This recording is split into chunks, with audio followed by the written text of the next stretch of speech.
Continuamos con una parte muy importante del Padre Nuestro que habíamos comenzado ya y que ya hemos tenido dos encuentros con respecto a la primera parte de lo que era la introducción, de lo que el Señor introdujo como una enseñanza primordial antes de entrar al hecho de la oración en sí.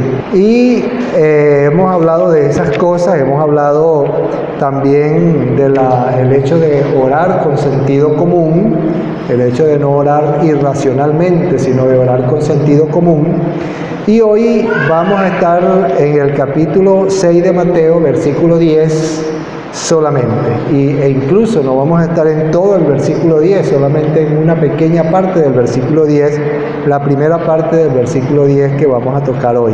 Allí en ese texto hay una expresión que no siempre se ha tomado como debe tomarse, ni con el significado que debe tomarse esa expresión que tiene que tener o que tiene que estar en boca de todos los fieles hijos de Dios.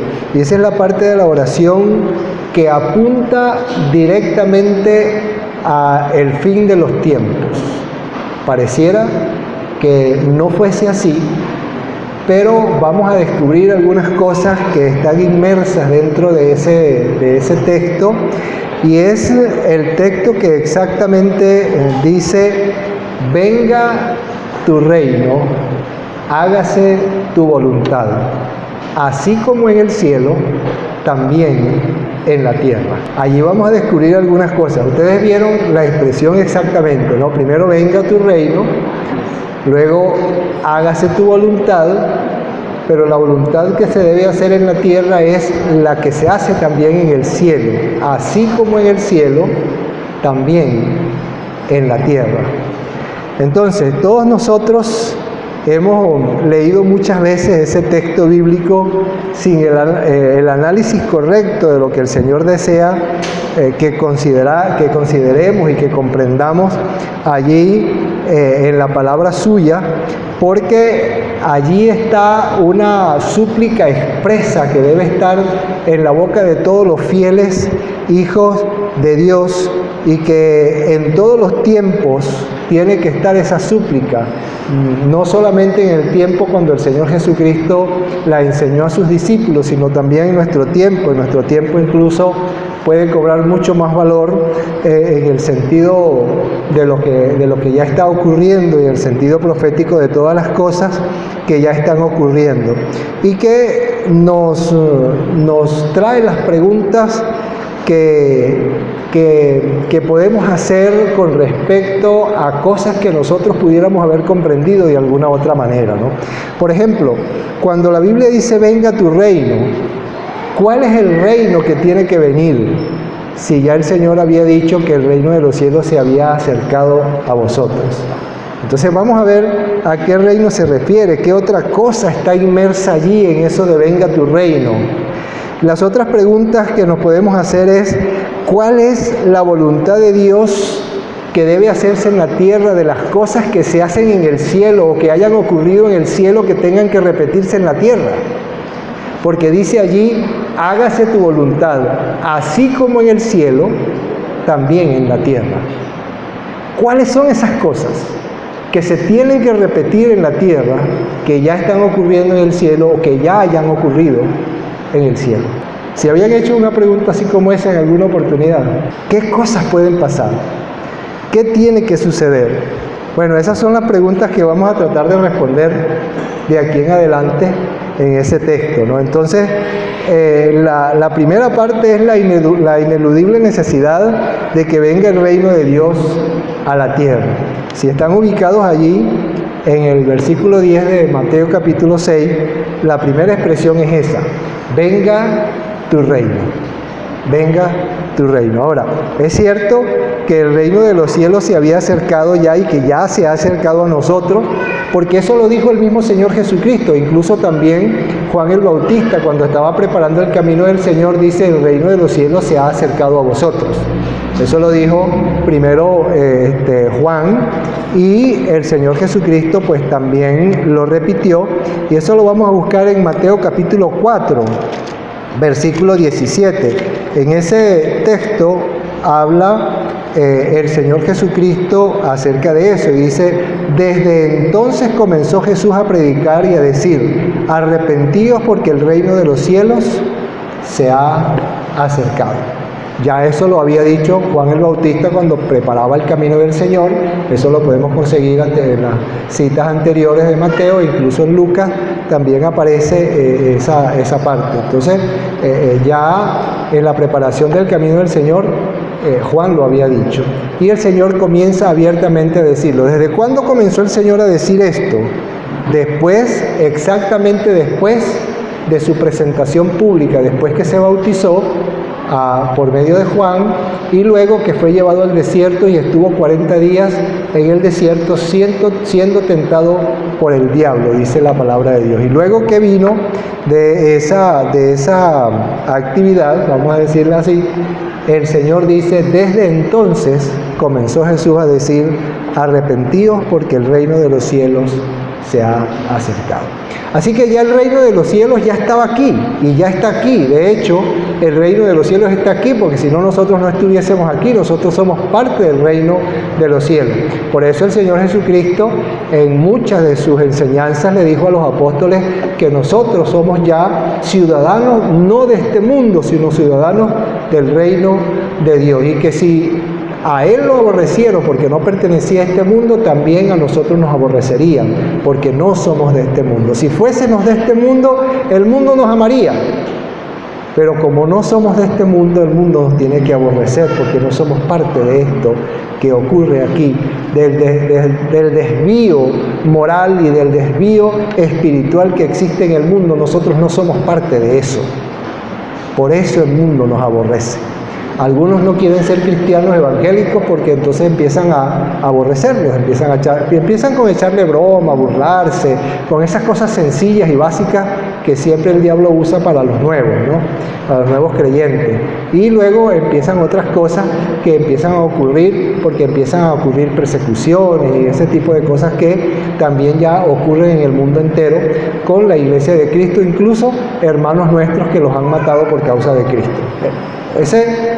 Somos aborrecidos porque no pertenecemos a este sistema moral que hay en el mundo, hermano. Esa razón nos dice que nosotros pertenecemos a un reino diferente, al reino celestial, al reino de los cielos que ya está en este mundo. Ahora, venga tu reino, todavía tiene algunas cosas que tienen que cumplirse.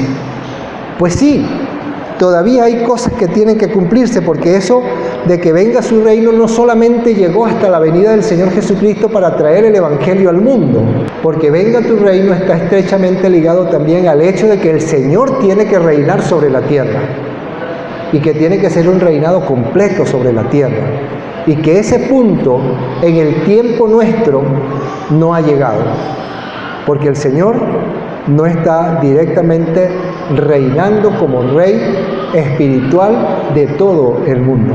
¿Cuándo va a suceder eso? Bueno, eso todavía tiene que suceder, porque eso va a dar paso después de la gran tribulación, cuando el Señor Jesucristo destruya al reino anticristiano, cuya cabeza es el anticristo, y luego de la destrucción del reino anticristiano viene el reino milenial, donde el Señor Jesucristo reinará por 1000 años en toda la tierra. ¿Y luego qué va a pasar? ¿Terminará allí? No, todavía viene su reino, porque todavía falta. Luego de eso, Satanás será soltado por un poco de tiempo, y luego vendrá la destrucción de la tierra, cuando el Señor finalmente haga cielo nuevo y tierra nueva, donde mora la justicia. Y ahí está completado el reino de Dios por completo.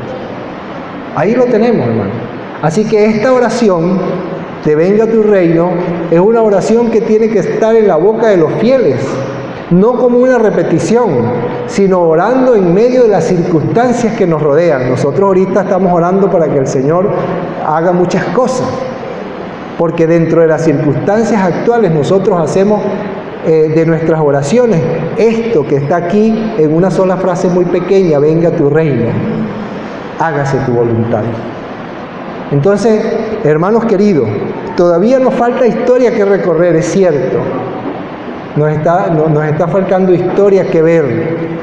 Y cuando la gente me pregunta, hermano, y esa oscuridad que viene, y esas cosas que ocurren a veces, y esas lunas de sangre, y ese tipo de cosas, hermano, ¿será que ya la destrucción de la tierra viene? Yo le digo, no, todavía no. Eso no es lo que viene todavía. Porque para la destrucción total de la tierra, por lo menos, si el Señor Jesucristo viene ahorita, faltan más de 1000 años. 1000 años de milenio, 7 años de tribulación, y no sabemos cuánto tiempo va a ser soltado Satanás. Eso también hay que contarlo, pero no lo podemos contar porque no nos dicen cuánto es. Así que para la destrucción del planeta todavía falta. Para el arrebatamiento es que tú tienes que estar preparado, porque el Señor viene a buscar a su iglesia y te va a dejar aquí si no te arrepientes. El final de lo que es el reino de Dios, venga tu reino, hermano. Hermano, es una expresión que tiene muchas cosas. Y que eso tiene que estar en tu oración, dentro de las circunstancias actuales que estamos viviendo. No es que vas a agarrar eso, como hemos dicho, a repetición y venga tu reino y ni siquiera sabes qué es lo que está pasando. Eso no es, porque no puedes repetir la oración solamente, repetir, venga tu reino, hágase tu voluntad, así como en el cielo también en la tierra, y no sabes lo que va a pasar y no sabes lo que estás pidiendo porque no entiendes nada.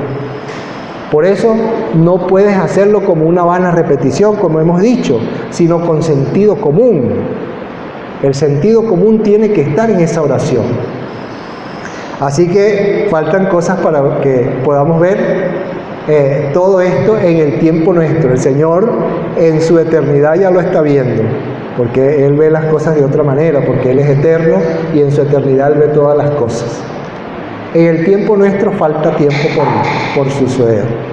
Ahora bien, la otra cosa que está allí, hágase tu voluntad. Tengo que empezar diciendo, yo no lo tenía aquí, sino que lo tenía más adelante en mi conclusión, pero ahora, mientras estoy hablando, tengo que empezar diciendo que hágase tu voluntad no es una expresión que está en la Biblia para que todo caiga en la suerte, ¿no?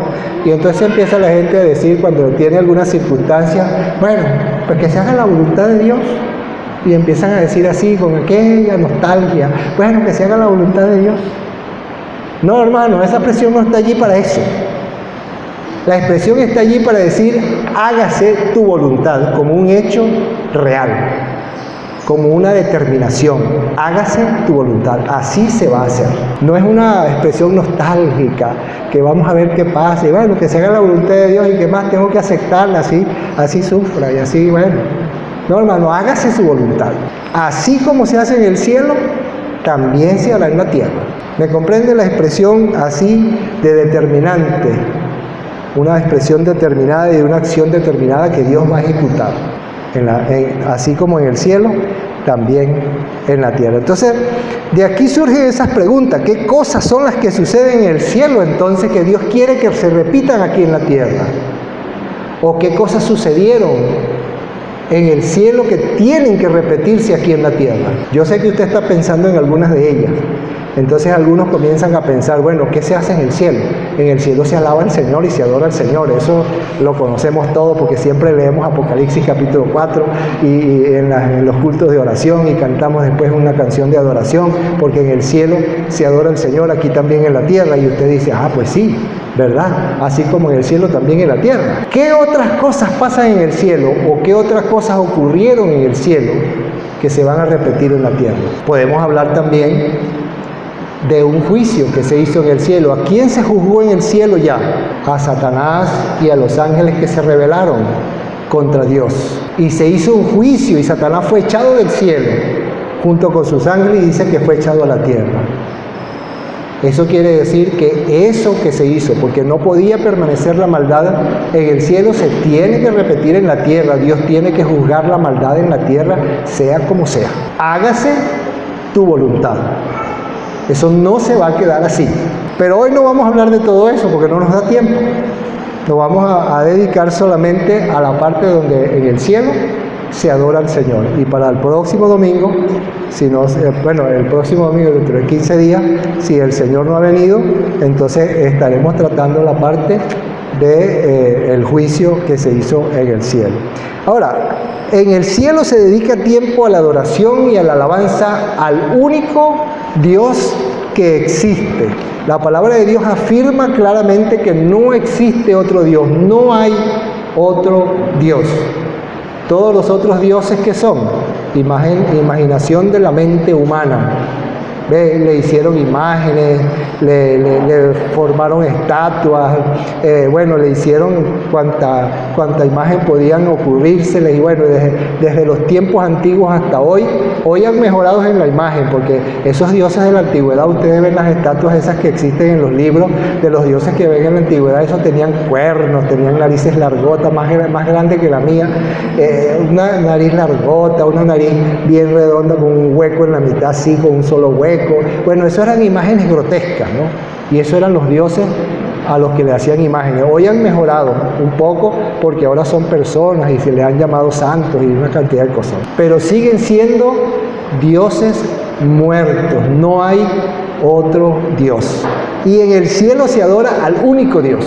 Ay, hermano, eso tiene que ocurrir algún día en la tierra. Porque hágase tu voluntad, así como en el cielo, también en la tierra. Cuando venga aquel reino del que no nos habla la Biblia, que dice cielo nuevo y tierra nueva, donde more la justicia. ¿Qué va a ser de esa tierra nueva donde more la justicia? ¿Por qué tiene que morar la justicia? ¿Cuáles son los seres vivientes que van a vivir allí para que hagan justicia toda su vida? Esa parte no nos las cuentan.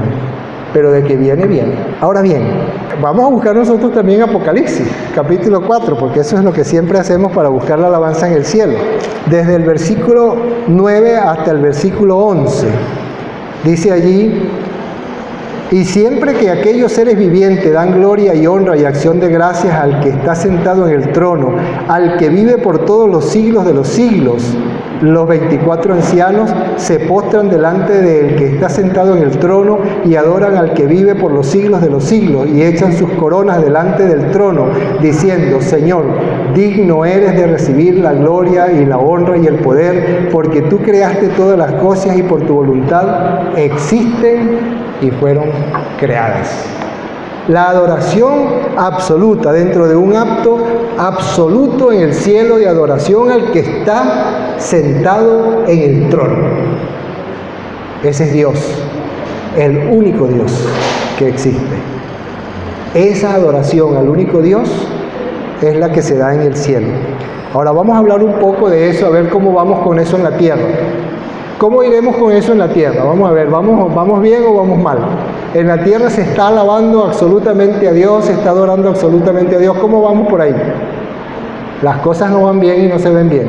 Muy pocos eventos de adoración, muy pocos actos de adoración en un muy pequeño número de personas que se está dedicando a adorar y a alabar al nombre del único Dios. Así que todavía falta, algo está pasando y pareciera que lo que va a pasar primero es lo que vamos a ver dentro de 15 días, el próximo encuentro que vamos a tener cuando hablemos del juicio y que tenga que repetirse ese juicio en la tierra para luego dar paso a aquel reino que viene, donde Dios va a crear cielo nuevo y tierra nueva donde mora la justicia. Porque ahorita vamos mal.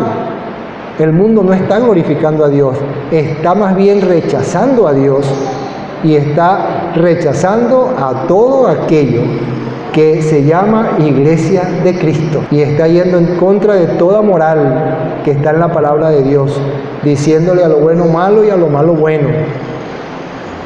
Y eso ya lo sabemos, nosotros no tenemos que seguir hablando de eso tanto porque ya lo hemos repetido mucho. El mundo va por donde no tiene que ir. Vamos a ver algún evento bíblico con respecto a eso. Y ese está en Hechos capítulo 12, versículo 20.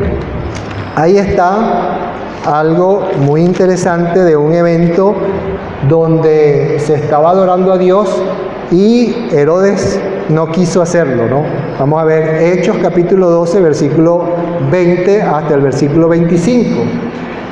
Y Herodes estaba enojado contra los de Tiro y de Sidón, pero ellos vinieron de acuerdo ante él, y sobornado Blasto, que era camarero mayor del rey, pedían paz, porque su territorio era abastecido por el del rey.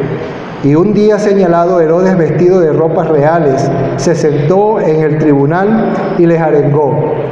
Y el pueblo aclamaba gritando: voz de Dios y no de hombre. Al momento el ángel del Señor lo hirió por cuanto no dio gloria a Dios, y expiró comido de gusanos.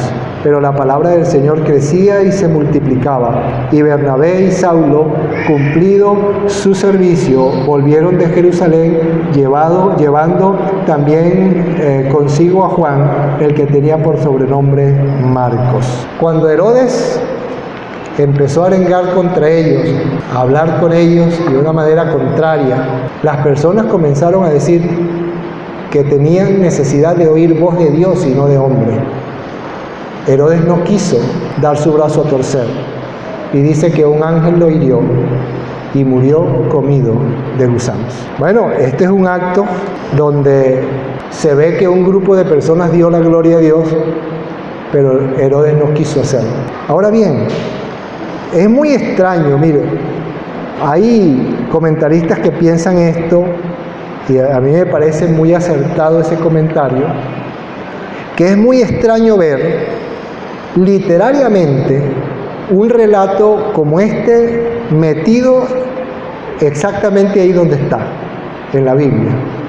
Que literariamente es muy extraño porque estamos hablando de, vamos a decir, de la formación de la iglesia del primer siglo. Y que en la formación de la iglesia del primer siglo esté un acto como este, es como poco compatible, no es compatible literariamente hablando. Pero como a Dios no se le escapa nada, eso está ahí porque Dios quiso que eso estuviera ahí. Tiene una razón espiritual ese relato ahí. ¿Por qué está ese relato ahí? Porque Dios tenía que dejar bien claro, por medio de un acto de justicia, el símbolo de su poder para cuidar la iglesia de aquellos que desean su destrucción. Dios tenía que dejar claro eso, hermano. Hermano, hoy nosotros estamos viendo eso en una agenda mundial. Está bien claro que hay quienes quieren hacer desaparecer la iglesia de Cristo. Eso está bien claro. Hacer desaparecer los términos morales que la iglesia está predicando. La unión, la familia como núcleo fundamental de la sociedad, como siempre ha sido. Quieren la destrucción de la familia, ahora quieren que se casen hombres con hombres, mujeres con mujeres. Bueno, y usted ya hemos hablado bastante de eso, Jeffer ha estado hablando bastante de eso en la escuela dominical también. Quieren una cantidad de cosas. Han habido legalizaciones de otras cosas como las drogas en muchos estados de países y estados del mundo. Se han estado legalizando males, se ha legalizado el aborto, se ha legalizado... Para acabar con el problema, para decirlo así, entonces lo que hacen es legalizarlo. Dicen, las drogas es un problema, porque la gente sigue usando estupefacientes. Entonces, ¿qué vamos a hacer con ese problema? Bueno, vamos a hacer que sea legal para que no sea crimen, pues. Y entonces lo legalizan y ya la gente anda con la droga por ahí, por abajo, y no hay crimen, no hay problema. Y la gente sigue estropeando su vida y dañando su vida con las drogas. Vamos a legalizar el aborto porque la gente sigue matando, sigue siendo un criminal porque mata a los niños antes de nacer. Vamos a legalizarlo para que no sea asesinato. Entonces lo legalizan y entonces el que mata a un niño en el vientre de su madre no es un criminal porque eso ya está legalizado. Entonces, ¿cómo hacemos, hermano? ¿A quién le creemos? Definitivamente, hermano, la palabra de Dios es la ley. Esa es la ley, la palabra de Dios. Dios tenía que dejar claro, hermano, quién cuida a su pueblo. Y en estos tiempos, cuando la iglesia está siendo perseguida y está siendo objeto de un plan de exterminio, tenga por cierto, hermano, que el Señor va a cuidar a su iglesia hasta que Él quiera que esté aquí. Hasta que Él quiera que esté aquí, Dios va a cuidar a su iglesia. Por eso, hermano, hágase tu voluntad, así como en el cielo, también en la tierra, es algo que va a perdurar hasta el final, hermano. Porque sí se va a hacer la voluntad de Dios y la gente no va a hacer lo que quiere y no va a terminar ganando haciendo lo que quiere. Sencillamente se va a hacer la voluntad de Dios. ¿Y qué pasó con Herodes antes de su muerte? Herodes ya había sacrificado a Jacobo, hermano de Juan. ¿Recuerdan? Jacobo y Juan. Bueno, ellos eran hermanos de sangre, y Jacobo fue el primer apóstol en morir, el primer mártir de la iglesia después de la ascensión de Cristo fue Jacobo, y murió en manos precisamente de Herodes. Allí lo tenemos en la Biblia, en el mismo capítulo 12, en los versículos 1 al versículo 3. Fíjense bien lo que dice allí, estamos en Hechos 12. En aquel mismo tiempo el rey Herodes echó mano a algunos de la iglesia para maltratarles y mató a espada a Jacobo, hermano de Juan. Y viendo que esto había agradado a los judíos, procedió a prender también a Pedro. Eran entonces los días de los panes sin levadura. Entonces fíjense bien, mató a Jacobo y los judíos, estos judíos hipócritas que andaban por allí guardando solamente su puesto en la sinagoga, que no cumplían la ley del Señor ni nada por el estilo, les agradó que Herodes comenzase a atacar a los hijos de Dios, a la iglesia de Cristo que se estaba formando, y comenzó a maltratar a la iglesia de Cristo y mató a Jacobo en primer lugar. Como eso les gustó a los que decían resguardar la ley de Dios, entonces empezó a meter preso a los demás apóstoles. Al que metió preso después fue a Pedro. Pero Pedro fue librado por un ángel de la cárcel. ¿Recuerdan ese hecho? El ángel del Señor abrió la puerta de la cárcel y salieron libres. Luego después Pedro fue por allá a tocar la puerta donde estaban los hermanos orando, y una joven llamada Rode abrió la puerta, y cuando vio que era Pedro, de la emoción la cerró y no lo dejó entrar. Y después, pero si Pedro está ahí, ¿por qué no lo dejaste pasar? Y entonces, bueno, ahí fueron a buscarlo y estaba en la puerta todavía. El Señor milagrosamente lo libró. Bueno, hay cosas que no vamos a comprender, hermano. ¿Por qué Dios libró a Pedro y no libró a Jacobo de la muerte? Pedro indiscutiblemente iba directo a la muerte. Herodes ya le estaba encantando el hecho de perseguir la iglesia y de matar a los cristianos, y de seguro Pedro tenía, por cierto, el mismo fin en la mente de Herodes. Pero en la mente de Dios había otra cosa. En la mente de Dios estaba el hecho de que Pedro siguiese vivo porque tenía cosas que hacer. Entonces, a Herodes tenía que ser objeto de juicio, y Dios entonces juzgó a este tirano por no alabarlo y por no reconocerlo en el momento exacto en que estaba frente a frente con la iglesia del Señor. Ahí estaban unos alabando al Señor, pidiendo palabra de Dios y no de hombre, y Herodes no quiso aceptar eso. Frente a frente con la iglesia de Cristo, el Señor hizo juicio sobre él. Ahora, nosotros no tenemos conocimiento del alcance que pudo haber tenido Herodes contra la iglesia de Dios si Dios no interviene en la historia para matarlo. ¿Qué pudo haber hecho Herodes con su poder contra la iglesia si Dios no interviene en la historia? Y mata a Herodes y lo saca de la humanidad de una buena vez. Y lo sacó, lo mató. Pudo haber tenido alcances bastante drásticos, porque él, por obtener fama y prestigio ante estos judíos hipócritas e incrédulos, arremetía contra la iglesia para aniquilarla por completo. Eso era lo que él quería. Así que Lucas fue inspirado por Dios para colocar este texto exactamente ahí, para escribir el fin de este tirano en manos del mismo Dios, porque necesariamente la alabanza tiene que ser para Dios. De quien Dios no recibe alabanza, sencillamente Dios lo juzga, tarde o temprano, pero Dios lo va a juzgar por no alabarlo. Ese juicio viene. Bueno, eso lo vamos a tratar en el próximo encuentro, pero necesariamente hay que irlo mencionando para que vayan sabiendo cómo es la cosa. Necesariamente Dios va a juzgarlo, porque así como en el cielo, tiene que hacerse en la tierra.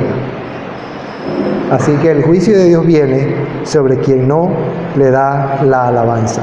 Dios, sencillamente, hermano, está determinado en que su nombre sea reconocido en la tierra y que el que tiene que reinar es Él. Y al final eso se va a lograr. El hombre, lamentablemente, desde el principio de la creación pecó. El primer hombre y la primera mujer pecaron. Ni siquiera tenían familia cuando eso ocurrió.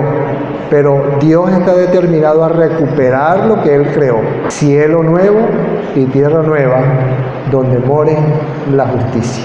Bueno, de ahí para adelante no me pregunten, porque ya les he dicho que la Biblia no nos habla de eso. Solamente dice que es un cielo nuevo y una tierra nueva donde mora la justicia. Y ahí en adelante la Biblia se nos queda allí. Entonces, la alabanza tiene que ser dada a Dios. Entonces entendemos, hermanos, definitivamente que la expresión, como les empecé diciendo cuando empezamos esta reflexión, la expresión bíblica hágase tu voluntad, no es una expresión para entregar una situación a la suerte. No es una expresión para eso. Hágase tu voluntad es una expresión sencillamente que está dentro de la autoridad de Dios para que su voluntad sea hecha definitivamente. Hágase tu voluntad y así se va a hacer. Así que, hermanos, ¿qué debemos hacer por ahora? Hemos aprendido entonces que el reconocimiento es para Dios. Tenemos que alabar a Dios, adorar a Dios y reconocer a Dios en nuestra vida. Así que, hermano querido, alaba al Señor, adora al Señor, reconócelo en tu vida, porque Él es único Dios verdadero. Que Dios los bendiga y los guarde, hermano. Muy buenas, mis apreciados hermanos y amigos que nos siguen en el canal de la Iglesia Diestra de la Majestad de los Guasimitos, aquí en Venezuela. Hemos estado trabajando arduamente para expresar el mensaje del fin de los tiempos y el mensaje de esperanza por la venida del Señor Jesucristo a la tierra cuando venga a buscar a su iglesia para llevarla a el reino de los cielos y a vivir siempre con el Señor. Nos gustaría que te suscribieras al canal y que también compartieras con tus amigos y con tus contactos estos mensajes que los pueden edificar a ellos también, además de edificarte a ti. Y danos un like y deseamos que estos mensajes sigan siendo de ayuda espiritual para todos nuestros oyentes. Dios los bendiga.